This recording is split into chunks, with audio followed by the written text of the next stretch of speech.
Steve Cooper, Rank Success, and this is just another short video to share some feedback insights around what works or what worked for this successful inspector. I've called this one Proof of the Pudding, and hopefully that'll become clear towards the end, but I'll read out some insights, some snippets from the feedback, and then share a couple of insights or observations from my perspective. Steve's guidance was extremely informative and beneficial in preparing my evidence. Steve provides key information about the process, removing ambiguity so that you're able to target your evidence into a succinct, concise answer. Process is a word I've highlighted here to myself because there are different processes in different forces at different times for different ranks. So it's good that there was ambiguity was removed to a certain extent around this officer's process. And it's good for me to hear because having the right information and using some kind of structure just helps you to facilitate some meaningful responses when you're in an interview or in a assessment centre or scenario or role play exercise. He takes the learning back to basics so that you can gear your evidence directly to what is required, which is leadership and supervision. And you might be thinking, well, of course it is. That's the whole thing. But often that's a point that's lost on the day. Your promotion interview is a leadership interview. They're interested in your leadership thinking, your leadership actions. And it's why it's important to have done some work on the role that you're going for and that you're applying for, and to give some wider thought and reflection around the general topic of leadership. It's a big gap for lots of candidates when I ask them what their leadership style is, and that's often a question on promotion boards. In fact, it was one recently this week, I believe. Tell us a bit about your leadership style, and I call that, what I call that is a booby trap question. And it's a booby trap question because generally in policing you don't have one style. You may default to one, so you may be a transactional, transformational leader, and there are lots of other leadership styles. But if you haven't done that thought, that thinking before a process, then to answer a question about your own leadership style on the spot without having practiced it or thought it through or talked it through with anybody may mean that you don't come across and give your best performance on the day. So a little bit of work around what leadership styles work well in policing, which ones don't. And for the ones that do, why do they work well? You know, how do those leaders behave? How will you behave?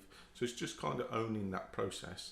So for me, it's quite good that he's recognised it was about leadership and supervision, because that's what it is about. That's what you're actually applying for.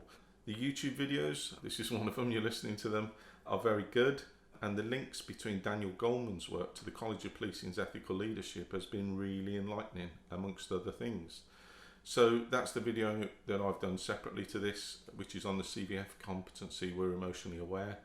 And I encourage candidates to go and have a look at the work of Daniel Goleman, who is the eminent authority or the person that first used it and has done a lot of work around emotional awareness. And then come back and look at some of the competency descriptors and go from there. And you can reflect on his work and the College of Policing descriptors. I strongly recommend this support for anyone either beginning their promotion preparation or who have a board coming up. Well, that's good to hear. It works for lots and lots of people, and in essence there's no secret to it. There's no secret to any of it. It's about some smart, hard, focused work that's targeted around the role that you're going for, the organisational challenges, and you at the heart of it all, and your leadership, your management, your supervision. So for me, that's really the proof of the pudding, is that these concepts do work. Often, you know, people want to come and have some guidance, and what I would say is try and get some experience-based guidance rather than opinion-based guidance.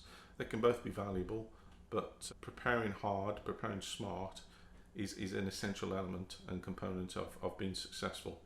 It seems to be different how people prepare for promotion, and everybody learns differently. The processes are different, so there's no general approach to it.